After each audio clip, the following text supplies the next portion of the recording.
Are you a local service business and you feel like your content efforts are like running in place? You keep posting all this content, you keep doing stuff on social media, and it's like building sandcastles on the beach. And you wonder, what's the ROI of this? I know I need to do social media, I know I need to create content and be on YouTube and TikTok and Snapchat and YouTube and all these different, Google My Business.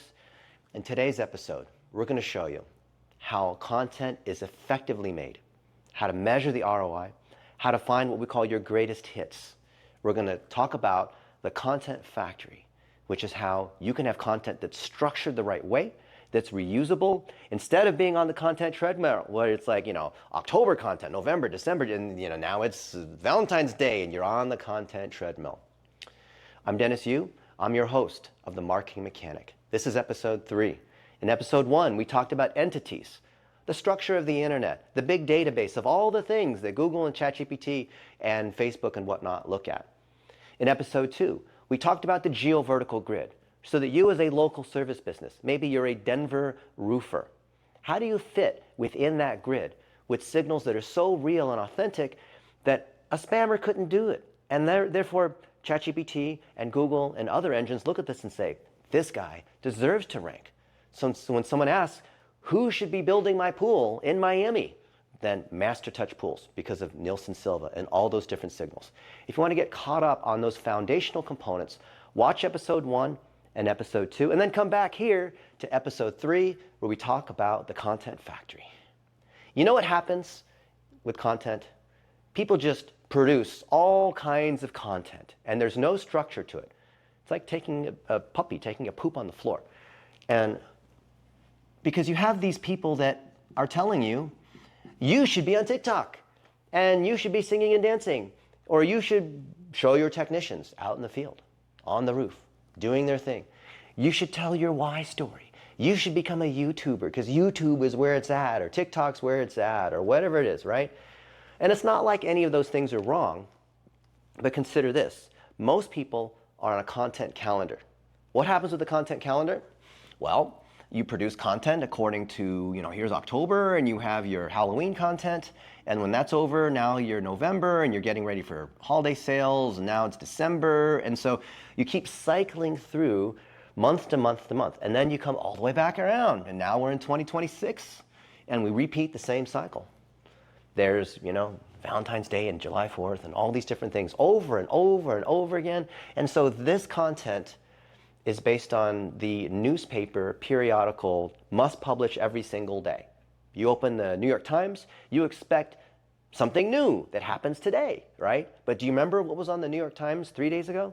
The idea of news, like you turn on the TV news in the evening and breaking story, police chase downtown, whatever it is, the weather was really hot today, right? You're not a news station. I want to reframe you into thinking that instead of you being a publisher, which is what everyone's doing, which is producing content that keeps expiring, and I want you to think of yourself as a rock star. Because what a rock star does, they don't have to produce a new song every day. I saw Axl Rose of Guns N' Roses. He sang Sweet Child of Mine from Appetite for Destruction, 1987, and Cold November Rain, and Welcome to the Jungle, and all these songs that date me from 50 years ago. And those are songs that he collects royalties on that were almost 50 years ago, right? And so if you create content, instead of just doing sequential content, if you create content in a method that we're going to show you in just a minute, then you'll be able to identify, this content was a winner. These other ones didn't win, and that's okay. And then this piece of content was a winner. And we'll explain a little bit later how to determine the signals of what is a winner. Obviously, ones that convert, ones that people watch the video, ones that develop trust, ones that rank, ones that produce a business result. Not like, oh, we got more links, or how many pieces of content you created. No. We're not in the content quantity business, right? We're in the content quality business. And with all this AI generated content, guess what? It's quality that stands out. I'd rather have 1 or 2 amazing pieces of content than AI generating a bunch of stuff that's like 90% good, that's like good, but it's not great, right? You want to be great, you're a service business. You don't want to just do like good teeth if you're an orthodontist. You want great teeth. You want a great reputation. You don't want just 4 stars across the board for your HVAC company. You want 5 stars, right? So we're going to talk about the reframing from being a publisher to being a rock star. Now, let's go back to your entity, your business, and how it fits into this geovertical grid, right? So when you have a business, let's just use the example of you're the Atlanta roofer, what we used in the last example. What would you expect an Atlanta roofer to be known for? Well, you probably expect something to do with Atlanta, and then something to do with roofing. But because people connect with people, because it's stories. It's not just we have more reviews or we have 8 vans that are done by Dan Antonelli of Kickcharge, and that's all great. But maybe it's something like you are an American, right? And you stand for these sorts of values.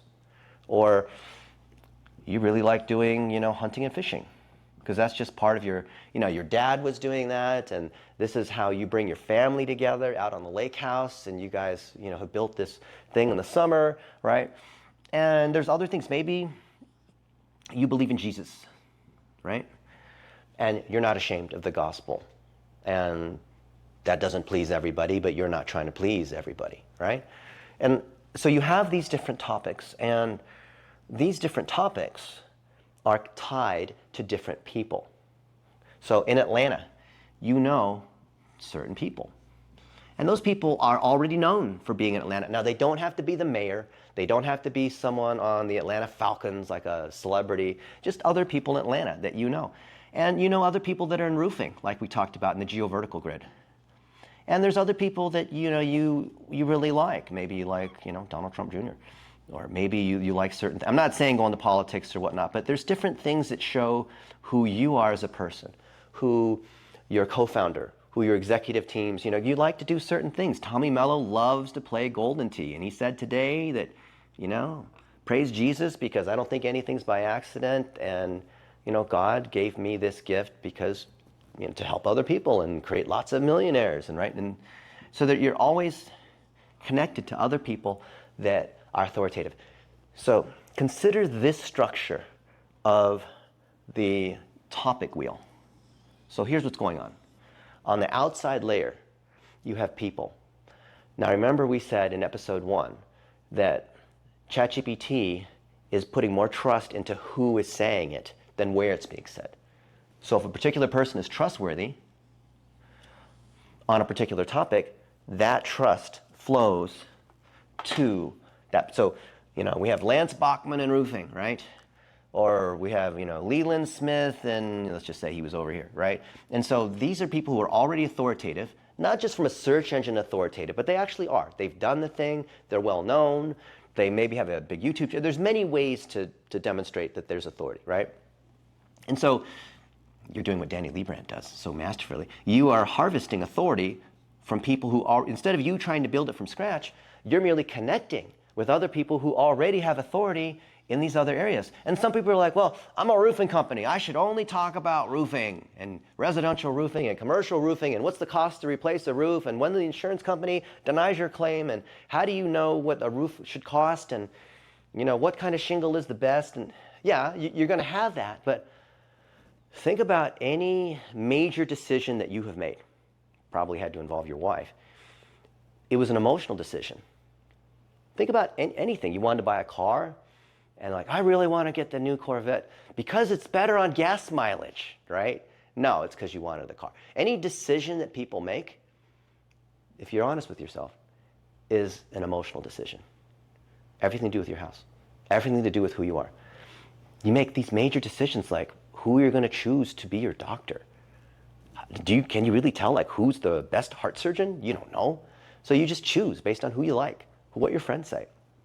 People make decisions on what garage door company they go with because of the branding. I kid you not. I interviewed Dan Antonelli on my podcast, and he talked about that and what the increases are from branding because it's an emotional decision. All major decisions are made emotionally, and then they're justified rationally, right? When you ask anybody why they made a decision, they'll give you 2 reasons. There's a real reason, the emotional one, and then there's the logical, justified, make me look good reason, which is logical. So understand that's how people make decisions. So when you show that you love Jesus, not in a fake way, not like, taking selfies at the church, but when you're sharing what your values are and who you're connected with and whatnot, this is actually why people choose that HVAC company. Think about it. Do you think that, it's 110 degrees and the air conditioner's broken and whatever, and Sally, the mom, is trying to decide, do you think she's trying to determine like what kind of credentials that tech has? No. It's always based on how you treat them and these other things, okay? Stories sell. And there's a lot of books around why it's important emotionally, Dale Carnegie kind of stuff, story brand. You can go really deep into all those different things that basically say people buy because of who they're connected to. Simon Sinek, Start With Why. All of these, right? So if you start telling stories with these other people and connect those down to these topics, which goes back to what we talked about in episode 1 of what is an entity and how does that tie in with the knowledge graph, then what you're doing is you're building something that's evergreen. What does that mean, evergreen? Well, let's say that you have techs that are on the roof. And, they went to Mrs. Smith's house and they repaired a roof and we got a review and that's great. And then another tech, Tommy was on the roof and, he did a good job in another part of town, whatever. And then you got something else related to Atlanta and whatnot. You're constantly filling out this topic wheel with more and more pieces of content, right? More and more of these things. It's getting stronger and stronger. More trust, more stories. Notice that this is a circle. The wheel has so much power because everything goes back. These are spokes. These topics are spokes that go into the hub, which is your business. You're concentrating power and relevance based on these topics. I know this is getting kind of messy, but just follow me, okay? It's the wagon wheel, the spokes go into the hub of it, okay? Now, contrast that with the content calendar, which is the treadmill. On the treadmill, you just keep walking, walking, walking. An hour later, you're so out of breath and you're sweating, but you're still in the same place. You haven't gone anywhere on the content treadmill because now you come all the way back and now it's time for November and now it's time for, and so you just keep remaking the same content over and over. Sandcastles on the beach, they get washed away. And the social media agency or the VA agency or your content strategy person's like, well, we're going to create 30 pieces of content in December. And now, that wasn't working? Okay, we got to create 60 pieces of content in January. That's what's going to, we're going to do YouTube now. Now that's going to work, right? No, we got to create 90 pieces of content. And so think about this for a second. If you just keep pouring water into this leaky bucket, whatever the analogy is that works for you, there's no structure. Why? Because when you post something on whatever, Facebook or your Google business profile, let's look back 3 months later. Is anyone seeing any of that content? What was the ROI of that content? No one saw it. Go to your Facebook page, go to your Instagram, go to your LinkedIn, go to your company website, go look in the Google Analytics if you want to see, right? You'll see them, right? There's no data. No one's seen it. What's the sound of one tree falling in the forest? You make all these blog, I got this great agency, I got this great AI software tool and it creates all of these blog posts in one click completely automatically. Great, let's go into your Google Analytics, let's go into your Search Console and see. Did that get any traffic? No, it didn't. Did it generate any rankings? No, it didn't. Let's go into your call rail, your Service Titan. Are there any calls that came from that? None. Zero ROI, but you had to pay money for that. And meanwhile, someone is mindlessly generating content every single day and posting on Twitter and Facebook and all this kind of stuff. And this is a never-ending boondoggle of wasting time and money, right? Is this familiar? Do you feel the pain? This is what all you guys are doing. Whenever we hear agencies talking about a content calendar, we want to switch from being a publisher to a rock star. Why?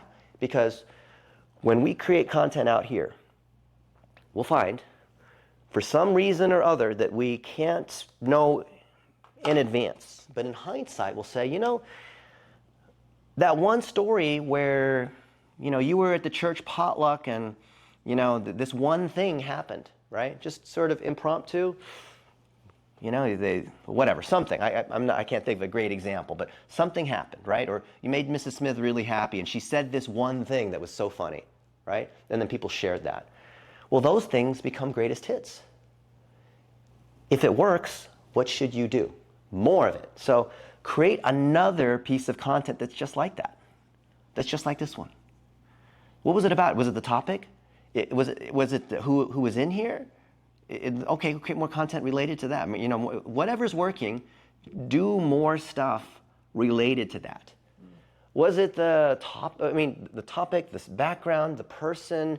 Maybe it was the St. Louis Arch in the back, and you're a St. Louis HVAC company, and you're talking about the arch. Or, back when my dad raised me, we used to take this elevator that go all the way up to the top of the arch, and you could look down on the top, and blah blah blah. I don't know. You never know. You put these different stories out here, but the beauty of a wheel is that everything flows back, and you can measure the power of lead gen all the way here into phone calls. 1 minute plus phone calls in the CRM that result in book jobs and revenue in the system, right? In QuickBooks. If it doesn't go into QuickBooks, then what is it? You cannot pay your rent or your suppliers with likes and views, right? So the beauty of this is, as a rock star, you find a winner. And then instead of having to make your Halloween post every Halloween, or your Happy Veterans Day because every Veterans Day you should post Happy Veterans Day, right? Oh, thank you for our veterans who have served us, and thank you for your service. Like, yeah, you can do that. But don't you think it's better to have content that's evergreen and reusable instead of just pushing stuff out there that expires? I would argue that not only should 90% of your content be evergreen, but 90% of your content efforts should be on amplifying existing content instead of 10% new content. Think about that as a double multiplier, right?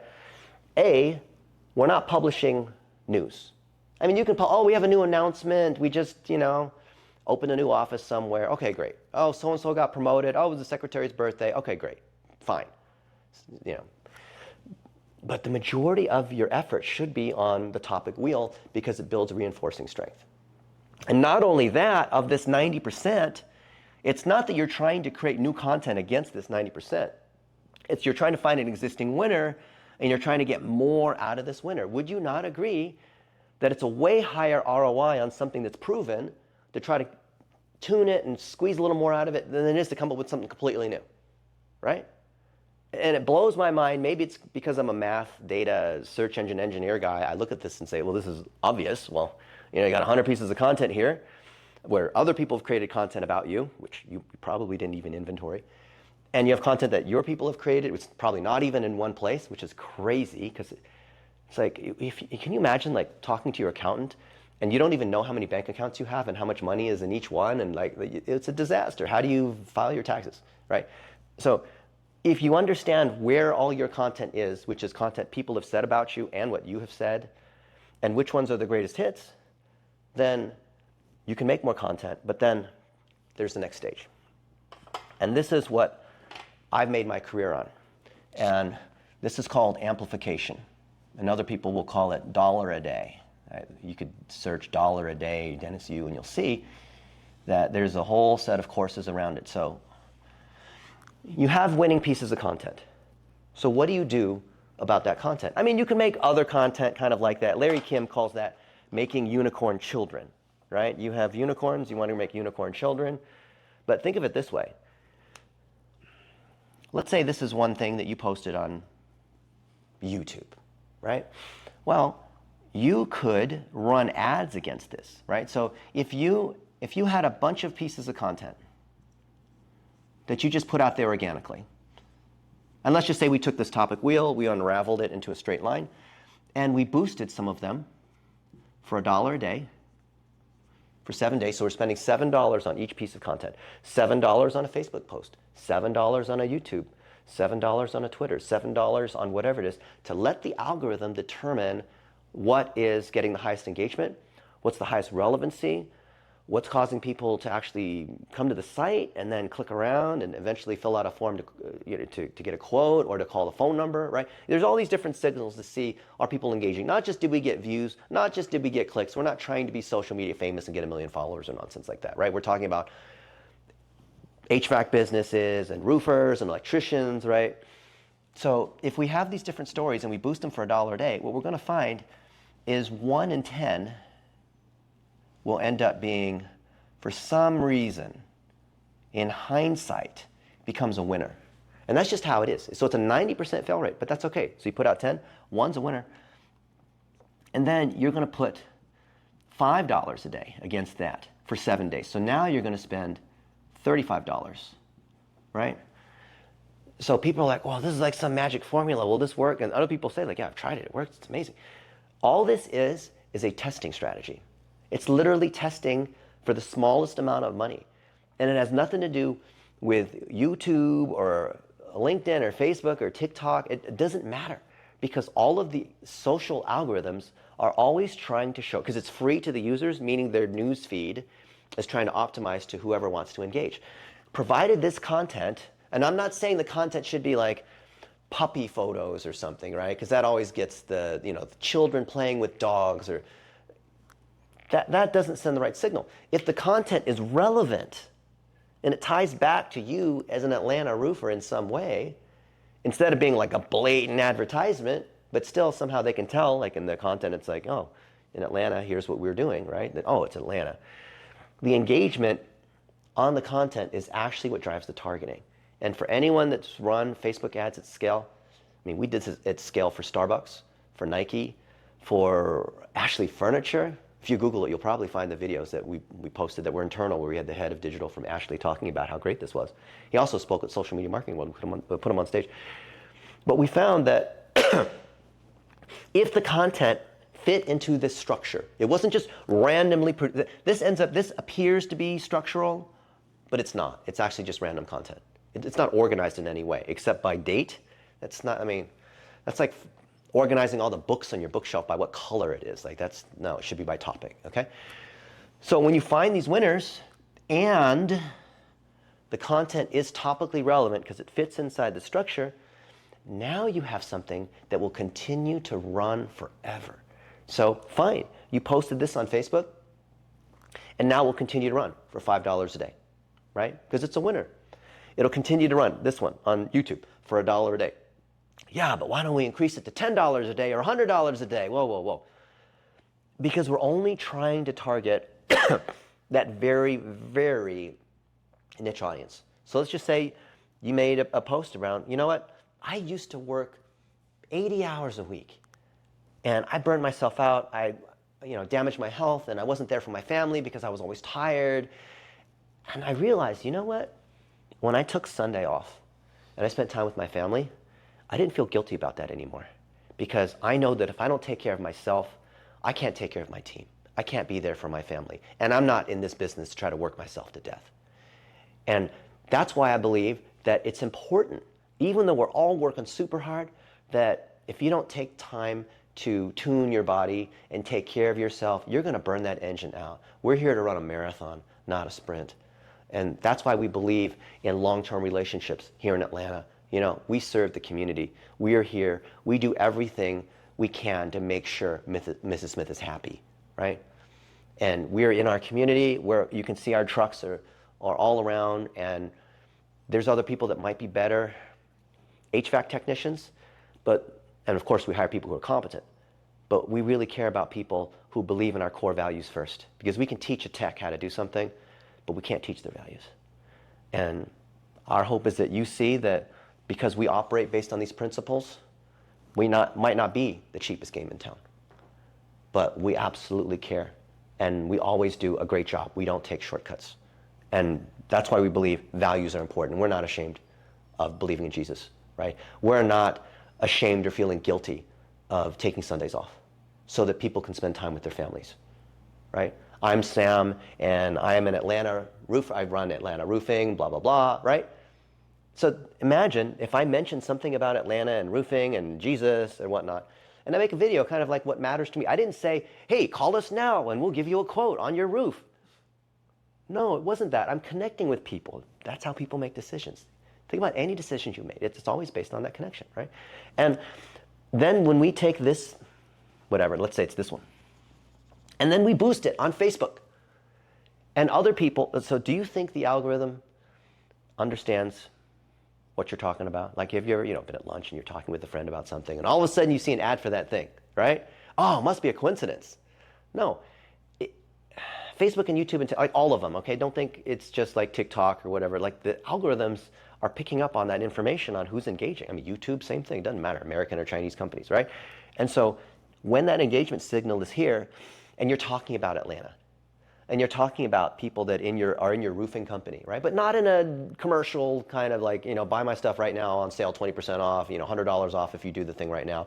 Not like that, but in a meaningful way. And you tell stories about people, about, I remember my mom, she used to make these chocolate chip cookies and like some kind of story, right? All of us have these stories, right? We collect stories from our customers, collect stories from our team members, right? People love telling stories. People will sit there and scroll for hours and watch stories. Do you not think that YouTube, by seeing what you're watching, can find what you like? Netflix can find what you like. Spotify, iTunes, they're TikTok, pretty good at finding what you like, right? Okay, well, why don't you use the power of that algorithm to find the people that are not just like, oh, that's interesting content, but it's very, like TikTok and YouTube, it's very good at making those recommendations, right? If you have the right content that's structured the right way. And then you have these different things that just continue to operate, continue to run, and therefore, once you have this stable of greatest hits, you take these over here, and then we build what we call is our 3x3 grid. You can do a search for 3x3 grid digital marketer. And what we're trying to do is create 3 pieces of content at each of the 3 stages of the funnel. So there is how, why, and what. How is you're sharing your beliefs. When I was 18, I dropped out of high school. I wanted to be a professional runner for athlete. True fact, right? But I applied to Nike and they rejected me. In fact, it burned me so much, I remember to this day, it was Shelly Bridges, who was the intern coordinator. She said, "Dear Mister, you were so sorry. We can't sponsor you as an athlete. You don't make the world-class qualifying times. You have to run 13 minutes for the 5,000 meters. I'm like, I can't run 13 minutes for 5,000 meters. I'll never make this, right? But I eventually just, I ran D1 track and field, and eventually I got Nike as a client for digital analytics, and they paid me over $1 million, and I found that was actually better than working at Nike as an employee or being an athlete there, because the idea of like a 14-year-old thinking like Nike was a bunch of like athletes that were hanging out without realizing this is like this big corporate company, I didn't know, right? So I'm telling a story about something that's meaningful to me, that reflects my values, right? You don't tell people your values. Oh, we believe in being reliable and honest and on time, and that's saying it. Show it. Show it by telling a story. That's what people relate to, right? What is it about Pixar and Disney? It's that they tell the story about Dory the goldfish and she's getting lost. These individual little details. Not like, oh, there's a million fish in the ocean, there's this big shark, and fish are friends, not food. There's these fun little moments, right? I'm sure you have kids and you've watched that Finding Nemo like 50 times, you know all the words to it, right? So there's all these stories that reflect your values. Values come through the story. Okay, then there's why, or I'm sorry, how did I miss this? Why, there's your why, how, and what. Okay, yeah, why. Your why is your mission, Simon Sinek, start with why, right, what you stand for. How is how do you do the work? So this is what happens when we come out to your house. We're going to schedule a call, and then our guy is going to show up, and this is how they do the quote. We're going to give you this quote. We're going to get up on the roof. Like we're going to do all these different things so you can see like how we do this stuff, right? And this is showing a technician as he's fixing a squeaky spring on a garage door, right? This is a guy, he's one of our guys, and hey, hi Tom, you're painting, what are you painting? Oh, right now, I'm painting this barn, or I'm painting this fence, or whatever it is. Like, oh, that's really cool. Really, how long have you been working with us? Oh, 3 years. That's so awesome. Yeah, and I just had a kid, and so you're showing how you're doing stuff out in the field in Atlanta on the roof, right? And then the what is, hey guys, if your roof was hit by that tornado, call me. I'm John Waninger, and my phone number is 213-123-4567-8, right? And I'd love to help you. Like, I know that the tornado destroyed all these roofs, but our guys will come right away. We'll take care of you, right?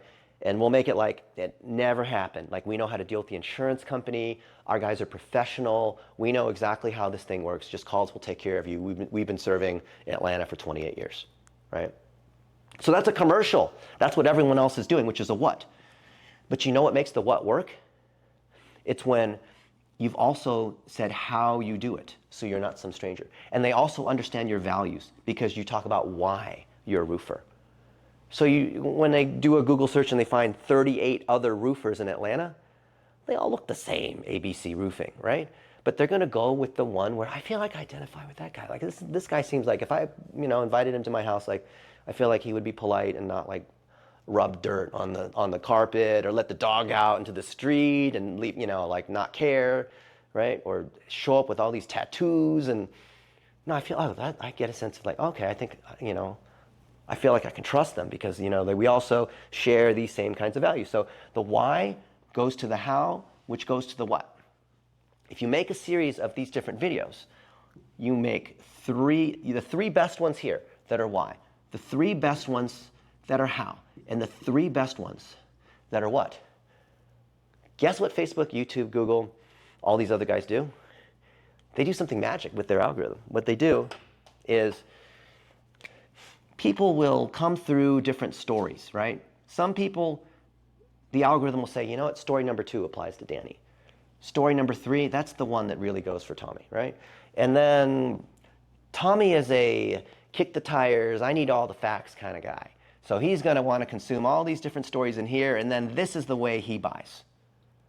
But Danny, he's the I just want the facts, I'm ready to do it right now, I'm a decision-making, act right now kind of guy, and I'm just going to go from here straight to here, right? There's different buying patterns. And the algorithms are smart enough to know. They know you're buying, believe me, they know how people buy. They know your buying pattern. Why?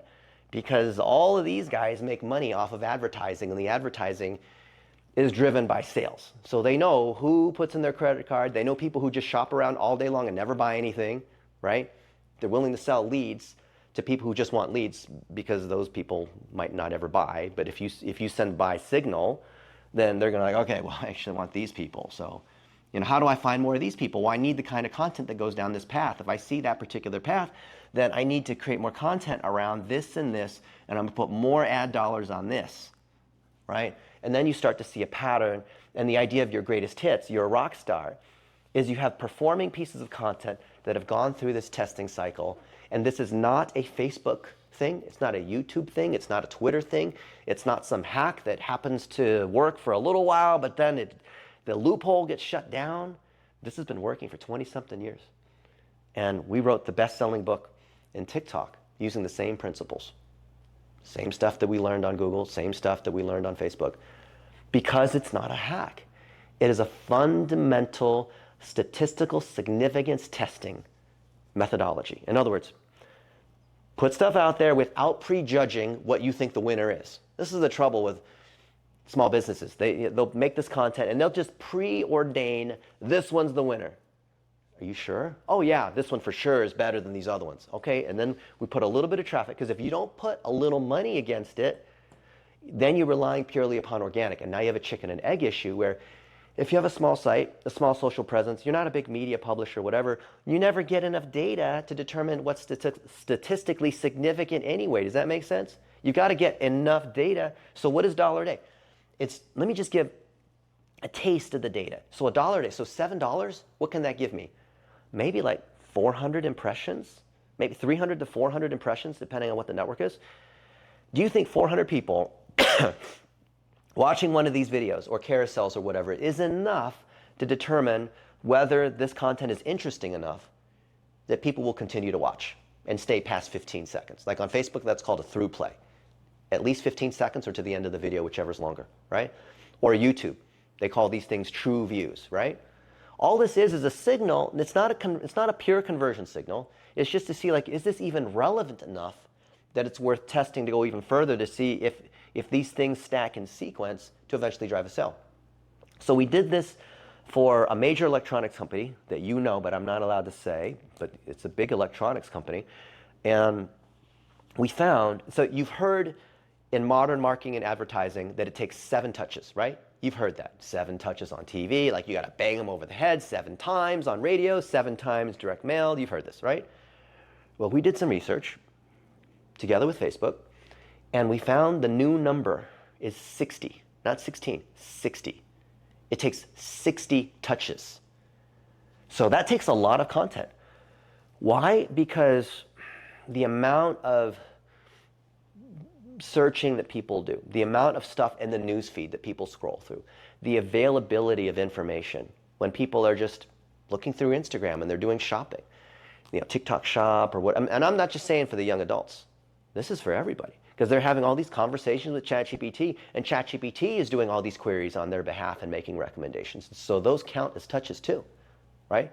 Because there's just another layer that research has to go through, an agent who's basically a shopping agent on your behalf who's buying stuff, right? So the 60 number is actually going to increase. So if you don't have enough information to show you're authoritative, to show that you meet their criteria, when these ChatGPT agents or whatnot are going out there and on your behalf trying to find these answers, or your customer's behalf trying to find the answers and saying, okay, I need a roofer to fix my leaky roof. Well, it's going to find whoever has stuff in Atlanta and good stories in roofing. It's going to come out on the outside here and see which of these have the best signal. This is true in search. This is true in social. This is true in AI. Go back to video number 1 of the Marketing Mechanic. We explain why that is the case, but even more so because of people. This is one that'll blow your mind if you've done this for quite a while. You notice how this is a funnel, right? Most people, they need to actually see a funnel, right? Top, middle, bottom of the funnel, right? The idea you bring people down the funnel, right? This concept's been around forever. People love this funnel concept. Guess what? This topic wheel, these stories on the outside, that's your why. This is an onion. Why? Because the power of a story comes through people. That's the hidden insight on Disney and Pixar and whatever. A story requires a person. Therefore, a brand can't have a story because it has to be through a person, an individual person, right? And then when you go from these stories to these people, then this middle ring is how. You're sharing your expertise. There's topical authority. It goes from story, it goes from why to how. And then that how leads into the what. You reflect your values through people that, people trust these people because the social media algorithm will find which of these people you like because of their circumstance and their hobbies and whatnot to understand what topics they care about. Have you ever done a search on YouTube for one thing? Like, I'm really interested in, the pyramids and when they were built, and now we're looking at Göbekli Tepe and Turkey and Noah's Ark and all these super ancient things and monoliths and how was that stuff built? And so when I've started looking at this stuff, YouTube and Facebook have started recommending to me these other, you know what I'm talking about? You go deep into a topic and it starts recommending other sorts of things and other people that are talking about that particular kind of thing. And then eventually, I've been getting ads saying, hey, you want to go to Turkey?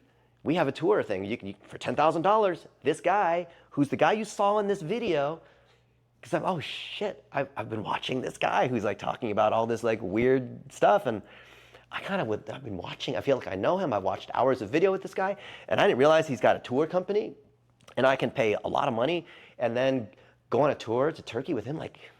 Well, dang, I kind of want to do that, right? And so that's how people make decisions. Have you ever done that? So think about when you are following certain people on TikTok or Instagram or YouTube. You go deep into a particular topic, and then you trust them. You feel like you know them, and eventually you buy products because of that. We were at a conference and we saw Tommy Mello talk about how he's taking 7 different peptides. I might go ahead and want to buy those same peptides. But is that going to be the right thing for me?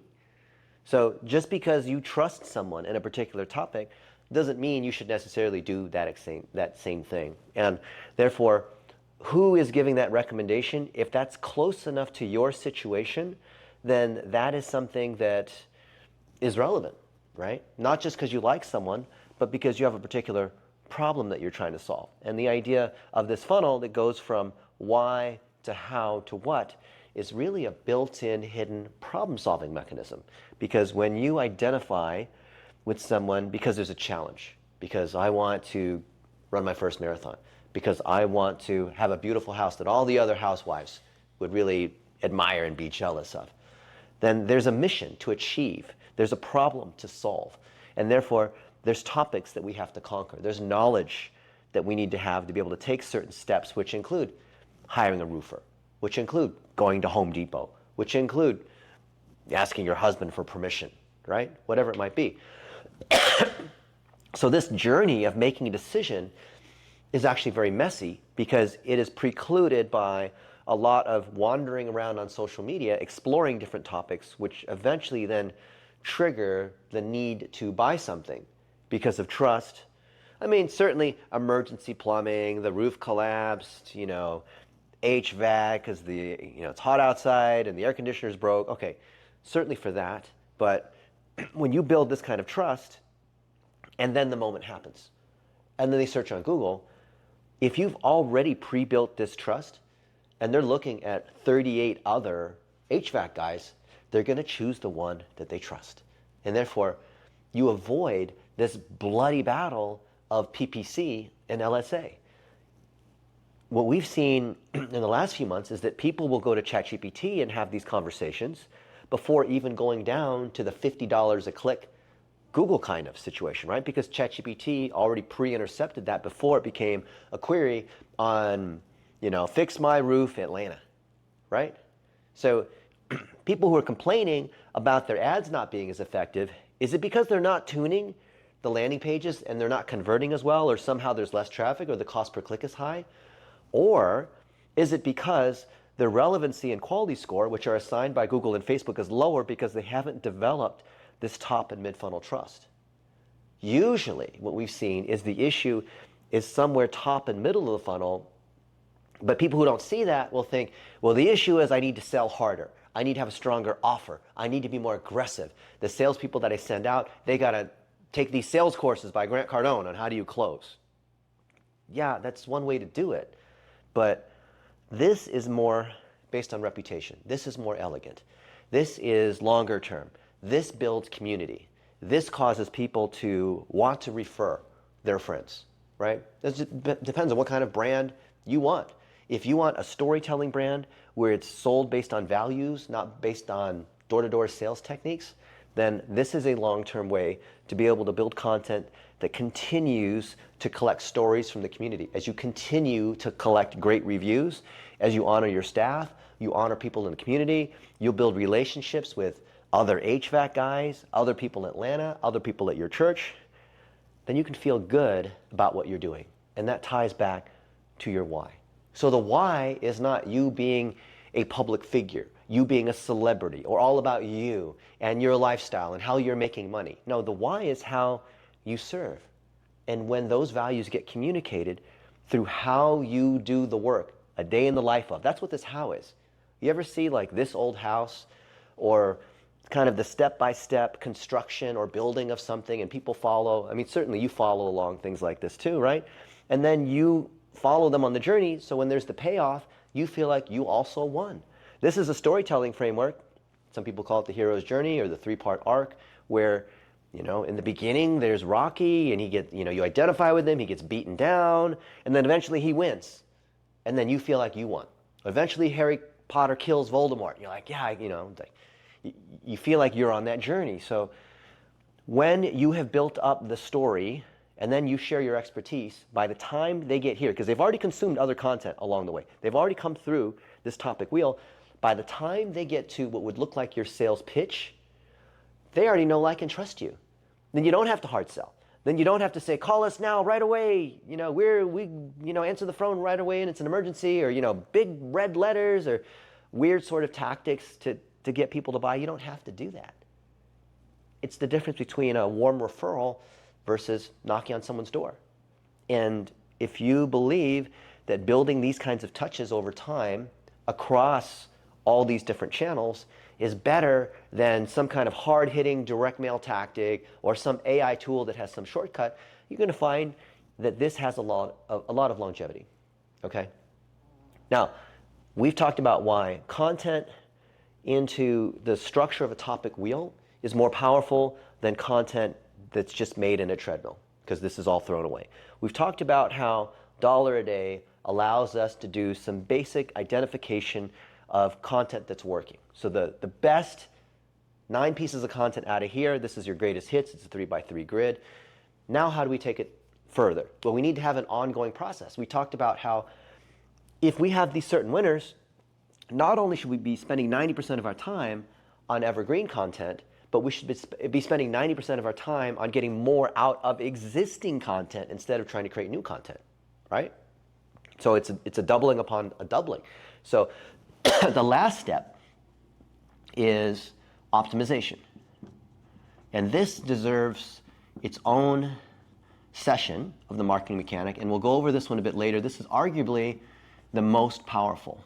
And let me explain briefly so you get an overview, and then you can watch that other segment. When you go to a hospital, what's the first thing they do? Before they operate, they want to take the blood. They want to do the MRI. They want to, check your blood pressure, right? You want to gather the metrics, the vitals, and then from that, we can do the analysis. We can say, Tom, based on the x-ray here, clearly you have a broken bone here. The blood shows that you're low on vitamin C, and therefore you need to take this supplement. We need to do this kind of surgery. And so we say prescription before diagnosis is malpractice. Yet everyone else is wanting to do the same set of actions as everyone else. So whatever medications that Joe Biden's taken, would you want to take those exact same pills? No, that's an 80-year-old man. You have a completely different set of health goals, a completely different situation. And therefore, any action that's taken on your business should be driven by analytics. What is analytics? Chart making? Google Analytics? No, there's no analytics in Google Analytics. Analytics is why did a business metric go up or down? So why did my call volume go up or down? Why is my close rate going up or down? Why is this ad performing better than that ad? Why is this in a non-obvious way, based on my understanding of the business, why is something doing better than this other thing? And that is not a technical understanding. A lot of people think it's math. Maybe because I'm Asian and they think, it's got to be a math thing. Oh, I failed calculus in high school or whatever. I did calculus when I was in 3rd grade. But analytics is an understanding of the business strategy, an understanding of the customer journey to be able to diagnose and troubleshoot why something happened. And so without analytics, you can't have intelligent action. You can't have intelligent analytics without the right metrics in place. Oh, but we have the metrics. No, you don't. Everyone says that they do. Here's the litmus test. We know that in order to measure our goals, our business goals. So let's say our goal is we are at a $5 million year HVAC company and we're at a 15% gross margin and we want to grow to, within 5 years, grow to $10 million and it's 17% or something like that, right? Well, how do the numbers break out? How many jobs do you need to have? How many technicians do you need to have? How many leads do you need to have? How much money do you need to spend in order to make that goal happen? So this is where you are now, right? And so all of these particular metrics tie to one another. And to be able to troubleshoot kind of what's going on here, we call it constipation at different stages of this business process, you got to figure out, I've got to increase, number of technicians by 100%. I got to hire another 40 technicians. I need to spend 70% more in ads.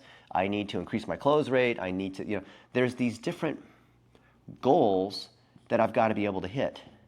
And if I take these numbers and I increase by these other numbers, then I'm going to be able to hit the overall goal, right? And then as I look at different parts of the business, I can see, I'm driving more leads, but I don't have enough technicians to do the work. Or, my call center isn't keeping up. They're not answering the phone with high enough availability. Or, something is wrong here, or my content's not performing, or private equity's come into town, and they've jacked up the price of everything, right? This allows you to figure out where you want to put your effort. Is it operations? Is it ad spend? Is it your website? Is it, your someone stealing? Maybe the CFO, is not paying attention to things. So goals are necessary to then be able to drive, at least from a digital marketing standpoint, what content is working. Because you have different stages of the funnel. How do you know how to allocate the effort? How do you know what's performing? Well, it has to be based on a general scorecard that you have. But in order to have a scorecard, you've got to have plumbing, what we call digital plumbing, not, pipe fitter Roger Wakefield plumbing. This kind of plumbing is kind of a fancier way of saying tracking. So what's going on here? You have your Google Tag Manager container, which is a free tool by Google that almost no one knows what it is. It's a universal container. It's a container that has all the containers in them, right? What's inside this container? You have your Google Analytics pixel, you have your Google Ads, you have your Facebook, which is your Meta pixel, you have your conversion tracking pixel, you have your third-party ad targetings, you have things like UTM parameters, your conversion API data. You have everything that shows that you are tracking traffic that comes through all the way to a call, all the way through into the CRM and into revenue, into like QuickBooks, right?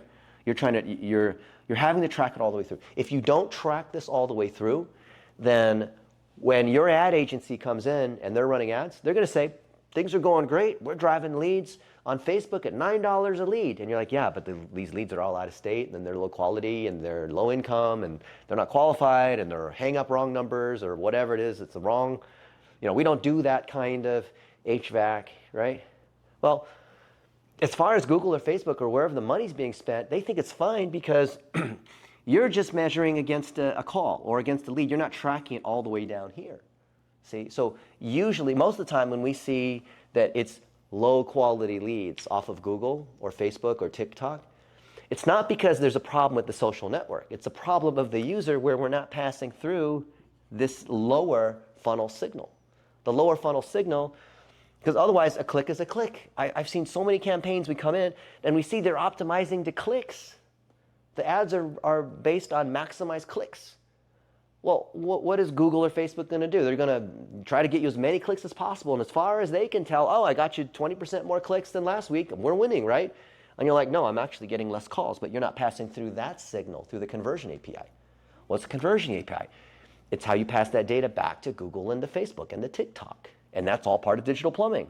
But I don't know how to do digital plumbing. I don't even understand some of this other stuff you're talking about, like pixels and UTM parameters and all that. Well, whoever's in charge of your website by default should have your digital plumbing. Why? Because the website is what connects your call tracking, all your social media, all the different audiences for retargeting, all this data. We have a free guide. Type in digital plumbing, Blitz metrics, and you'll see exactly how to do it step by step. Give it to your person in charge of your website. They'll probably say, oh, yeah, we do all of that, or we don't need to do any of that. And you say, yeah, I trust you and all that, but I want you to give me back a checklist showing check, check, check, check, check. You've done everything in that one pager. And 99% of the time, they've not. They always say they do. They say, oh, yeah, the tag manager's up to date and all that. And then you come in and you see there's like 3 tag managers and there's 2 GA pixels and one's out of date. And they're tracking, they're like double counting the Facebook conversion. They're not passing through, the call data. Like there's all kinds of just random stuff that's incorrect. And this happens all the time. And it's not like anyone's trying to be evil or incompetent, but it's like vehicles rust over time, right? If you don't maintain them. And so this is critical because if you don't have this data coming through, you can't measure your metrics. Worse, if you don't own all this data, if someone else, for whatever reason, as a friendly hostage, has got your website, has got your Google Analytics, has got your Facebook ad account because it's proprietary and because, they can't give it to you because it's a secret or whatever their excuse is, you need to have ownership on all this because those pixels, like retargeting pixels, which generate custom audiences that allow people to, you can follow people around. That's what retargeting does. If those pixels are not in your ad accounts, then you don't own those audiences. You don't own that data. That other web developer, that other agency owns your data. That's a huge no-no.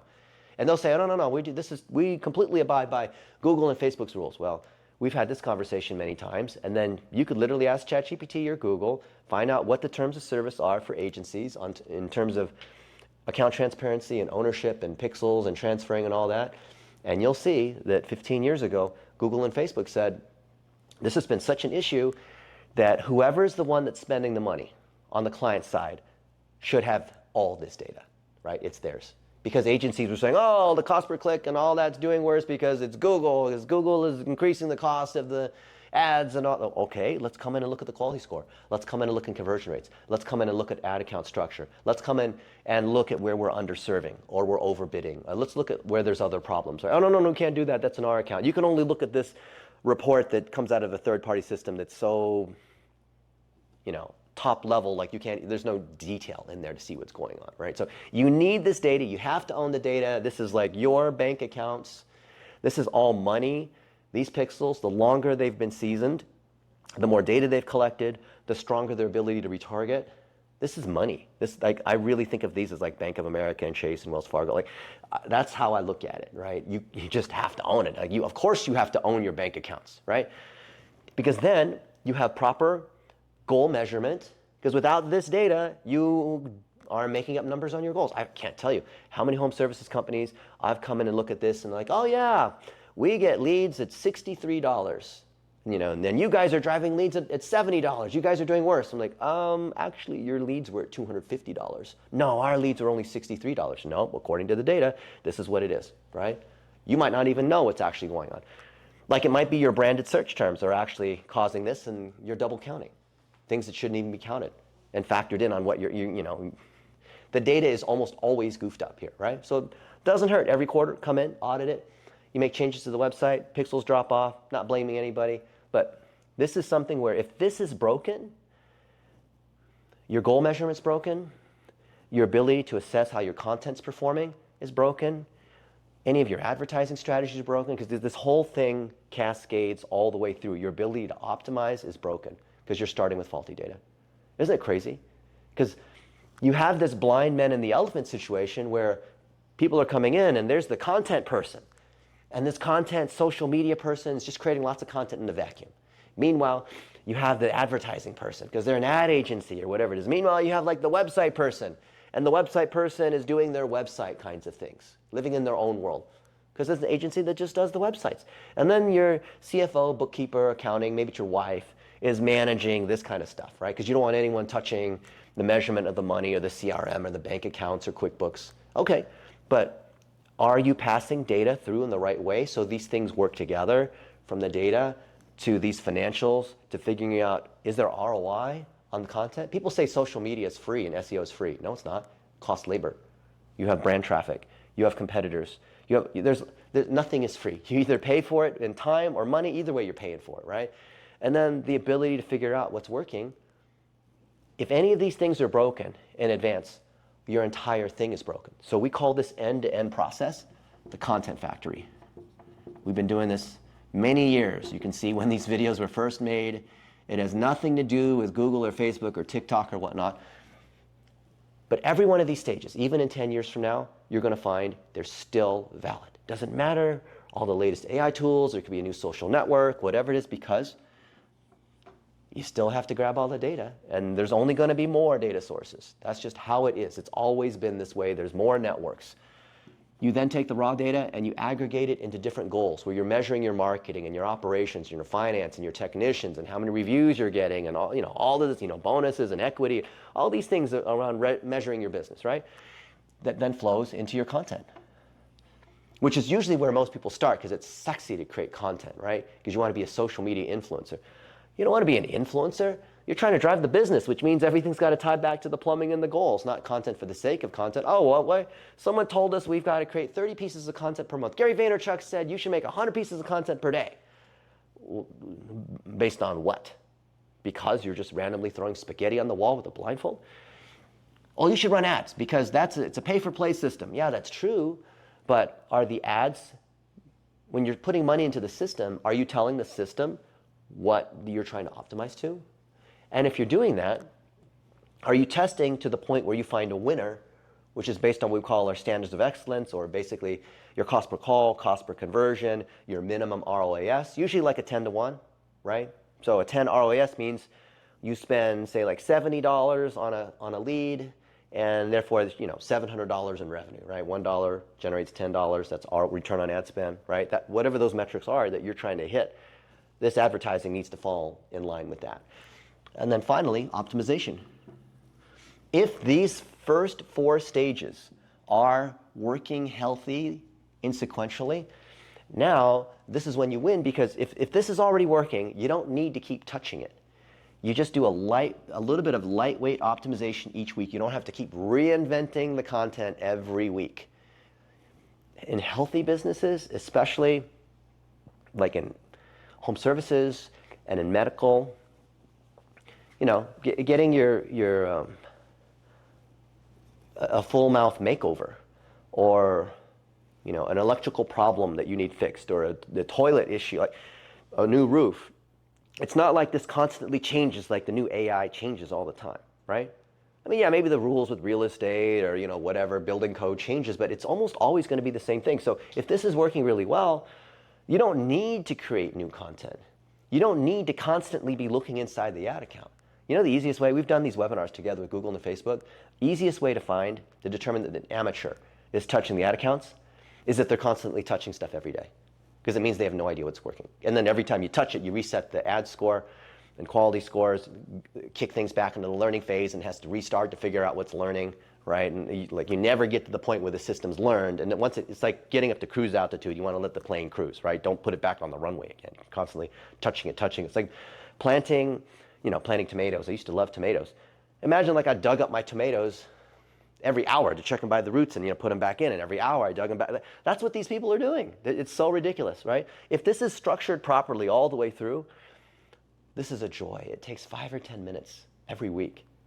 You don't need like teams and teams of people. You don't need this crazy emergency Herculean effort to create as much content as possible and generate all these random charts that don't really mean anything, that don't tie to anything, that are not actionable, to white labeling some kind of tool that spits out all these SEO metrics that make it look like you're doing something, but really it's just generating charts. The ones I'm talking about, right? They put your logo on it, right, and claim that work was being done because it's a 100-page report. How does it tie to the business metrics?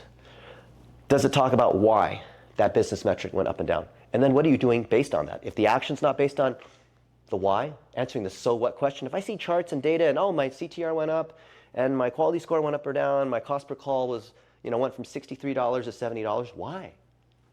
Can you tell me why? Don't just give me charts, tell me why in a meaningful way. Then I can figure out what action is actually meaningful, which requires an understanding of the business strategy and the context. And that's why people fail at content, because they think it's a technical issue with data optimization.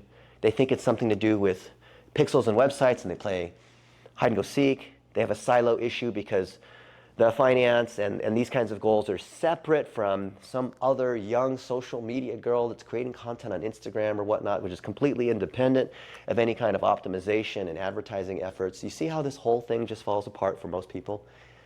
My hope is that you see in everything we're doing here as the marketing mechanic, I'm your mechanic, these are fundamental principles that are inarguable.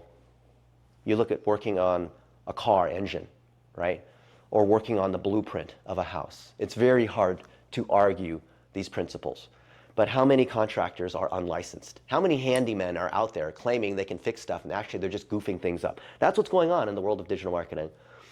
And my goal here as the marketing mechanic is to turn the light on in this room so you can see and you can evaluate your data and see what's actually going on. Do you have an issue with digital plumbing? Do you need to hire somebody on Upwork or one of our people to come in and fix any one of these components? Do you want us to take a look at the content that's been made? Oh, but I've invested in creating all this content the last 3 years and I have this huge library of folders of all this. Yeah, but what's the ROI? But I've been spending $50,000 a month on Google and Facebook ads, and I don't really know how many phone calls I'm getting, but the agency says they're all amazing and all. Okay, well, are you just taking their word for it, or can you actually see it?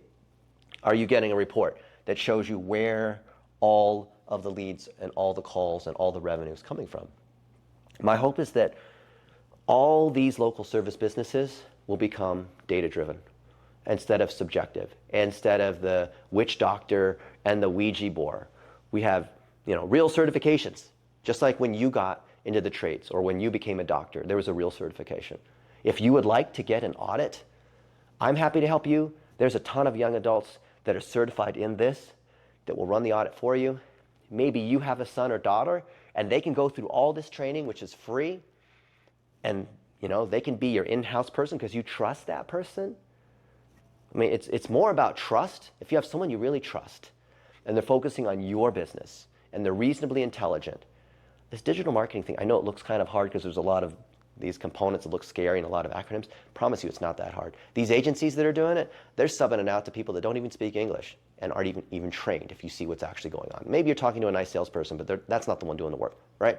We get to the reality of who's actually doing the work. You go to the back of the car dealership and you see, are there some mechanics back there? Not the salesperson who's wearing the tie in the showroom asking you how you're doing and making you coffee, but the people who are actually working on this, right? My goal is I don't care who does it for you.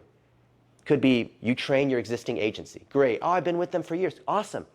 Have them go through this, right? Trust but verify. Some other young adult you want. Maybe it's your son. Maybe it's one of our people just to come in and audit and give you guys sort of a nudge in the right direction just to start it off. But either way, go to our quick audit, blitzmetrics.com/quick audit, and learn how you can do this audit yourself or have us do it for you. Can't wait to see what you think. And if you like the marketing mechanic, we're going to go into each of these steps in a lot more detail. We'll see you in the next episode.